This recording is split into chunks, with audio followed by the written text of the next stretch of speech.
Welcome back to the deep dive. We're all about cutting through the noise, bringing you those fascinating insights, the real aha moments.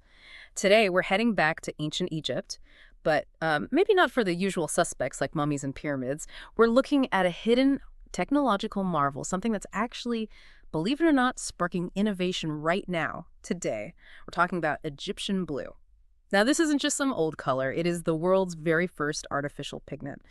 And there's some really groundbreaking research coming out, places like Washington State University, the Carnegie Museum, the Smithsonian, it's finally unlocking its secrets.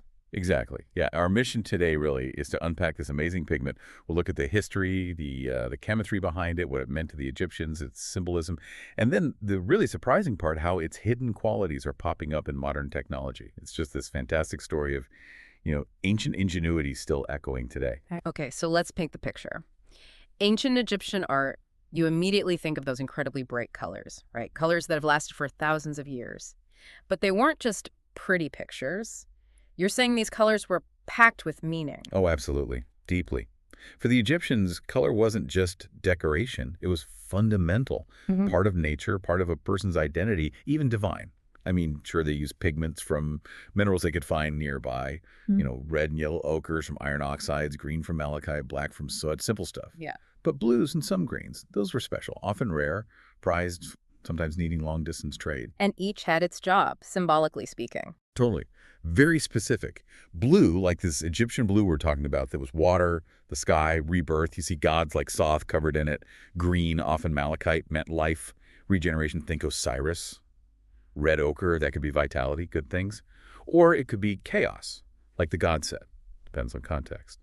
And yellow or gold, using orpiment or actual gold leaf, that was all about divinity, eternity, the sun, the gods. Like I said, color wasn't just on something, it was part of its essence. That's fascinating. Every color telling a part of the story. Which brings us right to Egyptian blue, because, okay, they had natural pigments, but this was different. You said synthetic, man-made. Exactly. That's the key. It's a synthetic blue glass ceramic pigment. How big a deal was that back then? Oh, it was a massive leap. A game changer, really. Think about it. This pops up around 3000 BCE. Before that, if you wanted a really vibrant blue, you needed lapis lazuli. Beautiful stuff, but incredibly rare. Had to come all the way from what's now Afghanistan. Wow, okay, so expensive. Extremely. Basically reserved for royalty, for the highest status things. But Egyptian blue. They figured out how to make a brilliant blue. Suddenly, this amazing color was accessible to artisans much more widely. And boom, it's everywhere. Tombs, temples, coffins, statues. It really sort of democratized that sacred blue color. A color revolution thousands of years ago. That's incredible.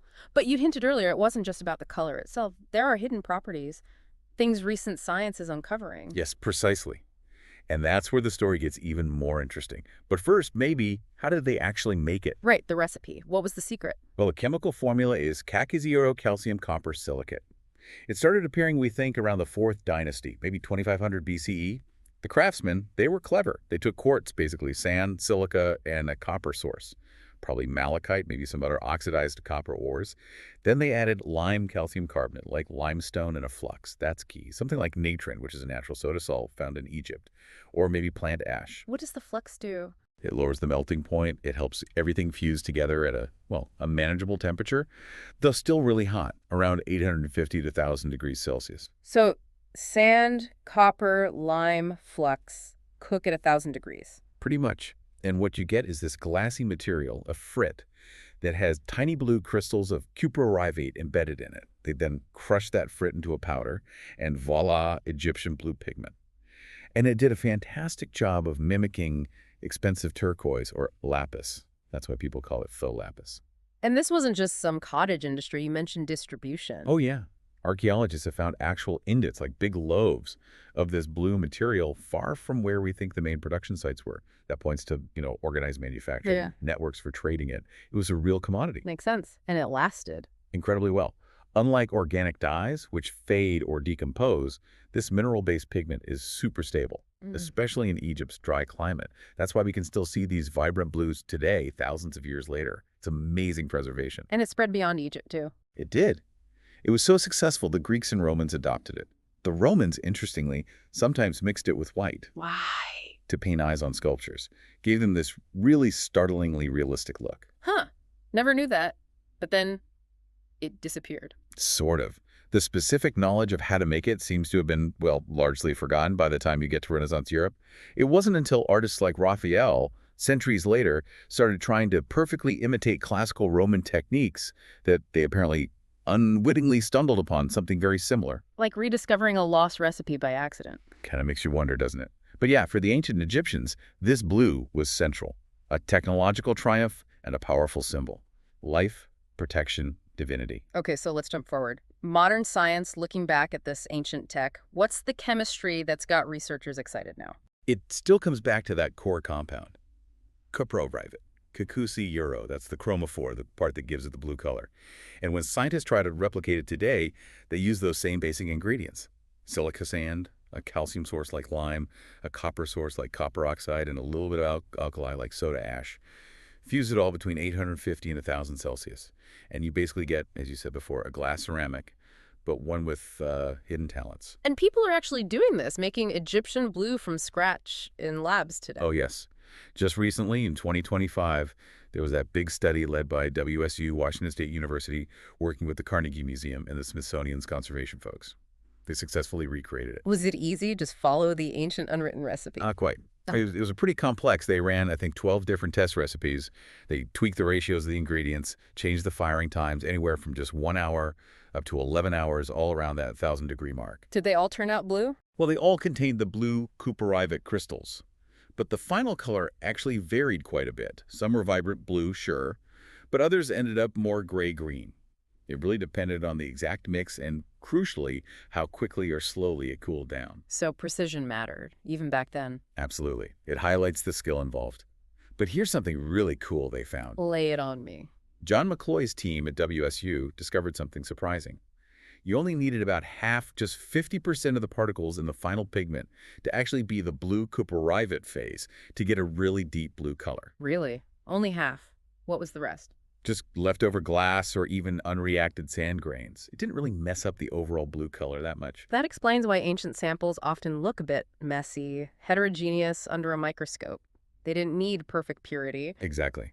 It makes sense from a production standpoint. Less precise control needed, maybe faster production. And their experiments, they really tried to mimic ancient conditions. No fancy modern thermometers inside the kiln, just controlling the fire, pulling samples out to check. Like the original artisans. Precisely. It proved you can reconstruct that ancient know-how even without a written manual. They also found tiny things mattered, a little extra lime, maybe some iron impurities in the sand that could subtly shift the final shade of blue. Real craftsmanship. And there was a green version too, right? Egyptian green. Yes, a related pigment. Same basic idea, the synthetic frit. But they tweaked the recipe. More silica and lime, less copper. And crucially, they fired it in what's called a reducing atmosphere, low oxygen. That changed the chemistry to produce green instead of blue. When did that show up? Quite a bit later than the blue, actually. Maybe 1,000 years later. It seems it was developed mainly to imitate turquoise, which again shows how good they were at making colors, rather than relying solely on finding rare natural stones like azurite or lapis to use as paint, which they did, but very rarely for actual painting. Okay, this is all fascinating history and chemistry, but you mentioned hidden powers, the part that connects to modern tech. What is it? Right. This is where it gets, frankly, kind of mind-blowing. The truly remarkable thing about Egyptian blue is its fluorescence. Fluorescence, like glow in the dark. Sort of, but not in a way our eyes can see. When you shine visible light on Egyptian blue, especially strong red light, it absorbs that energy and then re-emits it. But it emits it as near-infrared light, NIR, around 910 to 920 nanometers. Light we can't see, but machines can. Exactly. Our eyes aren't sensitive to that wavelength, but infrared cameras are. How was that discovered? Surely the Egyptians didn't know. No, they almost certainly had no idea. It was actually archaeologists, much more recently, using infrared photography techniques on artifacts. They shone lights on painted surfaces, looked through an IR camera, and suddenly, areas painted with Egyptian blue just lit up. They glowed incredibly brightly in the camera view. Whoa, even if it was painted over. Yes. Even if it was hidden beneath layers of other paint or faded or looked black to the naked eye. If Egyptian blue was there, it would glow in the infrared camera. That's like an ancient secret code. Right. The implications for just understanding artifacts must be huge. Oh, enormous. For conservators, it's a non-invasive way to map out exactly where Egyptian blue was used, even if it's invisible now. You can find hidden patterns, see original markings on statues that were later repainted, discover details on frescoes no one knew were there. The Brooklyn Museum actually called it a built-in tag, like it came with its own invisible label from antiquity. Amazing. But you said it goes beyond archaeology, high-tech applications. How? Well, once scientists understood this unique NIR fluorescence property, they started thinking, where else could we use a material that absorbs visible light and efficiently kicks out near-infrared light? One area is solar energy. There was a study, Salah et al., in 2021. What did they do? They ground Egyptian blue down into really tiny nanoscale particles. Then they mixed these nanoparticles into clear plastic. The idea is to make something called a luminescent solar concentrator. Sunlight hits the plastic sheet, the Egyptian blue particles absorb some of that visible light. And glow in the near-infrared. Exactly. And that NIR light then gets guided, sort of funneled, towards the edges of the sheet where small, efficient solar cells are placed. It's a way to potentially capture more of the sun's energy, especially wavelengths that typical solar cells might not use as efficiently, and boost overall efficiency. An ancient pigment helping modern solar panels. Okay, that's wild. What else? Biomedical imaging. This is really cool. Another group, Salvaggio and colleagues in 2023, took Egyptian blue and exfoliated it. Exfoliated, like skincare. Huh. Sort of. It means they peeled it down into incredibly thin, almost two-dimensional nanosheets, just a few atoms thick. Okay.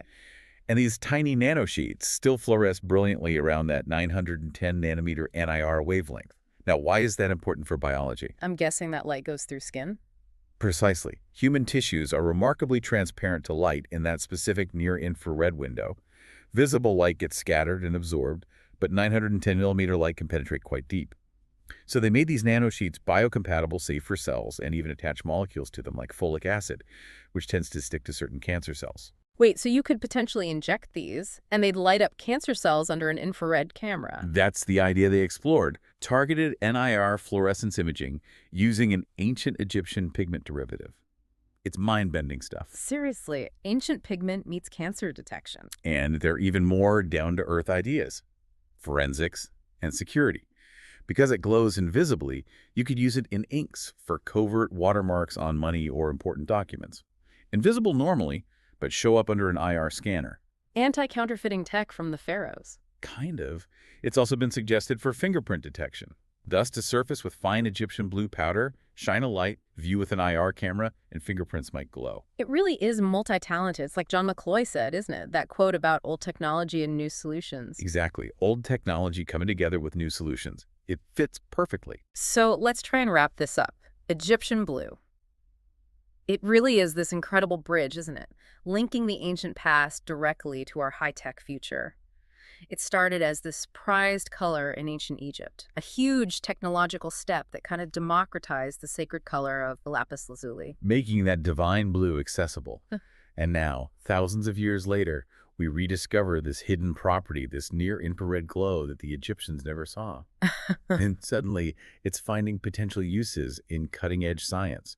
Imaging inside the body, boosting solar energy, security applications. It's quite the second act. And it really highlights the power of looking at things from different angles, doesn't it? That collaboration between art history, archaeology, chemistry, material science. Absolutely. These recent studies recreating the pigment show that even without ancient instruction manuals, we can decode that ingenuity by bringing different fields together. Science learning from ancient art, and vice versa. So for you listening, the big takeaway here isn't just cool history, though it is cool history. Right. It's seeing how rediscovering and understanding this long-lost recipe gives us real tools today for preserving the past, yes, but also for inspiring brand new technologies in engineering and medicine. Which leaves us with a final thought, something for you to chew on.